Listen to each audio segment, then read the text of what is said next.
Hi hello welcome to my channel. పసుపు కొట్టి పెళ్లి పనులను మొదలు పెట్టాం కదండి. ఆ తర్వాత మాకైతే ఓడియాలు పెట్టేది ఉందన్నమాట. అందుకే అమ్మ వాళ్ళు ఓడియాలు పెడుతున్నారు.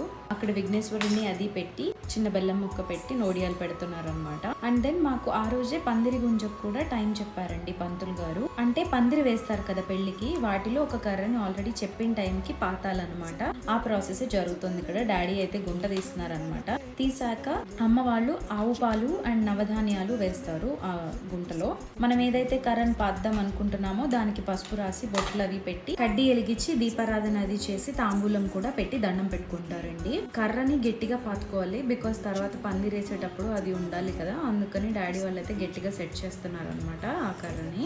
మ్యారేజ్ లో చాలా మూమెంట్స్ అనేవి మనకు చాలా మెమరబుల్ గా మిగిలిపోతాయి అనేది నా ఫీలింగ్ అండి. మీరు ఎట్లా ఫీల్ అవుతారో కమెంట్ చేయండి. That's it for the mini vlog. Do like, share and subscribe to my channel. Stay tuned. Bye bye.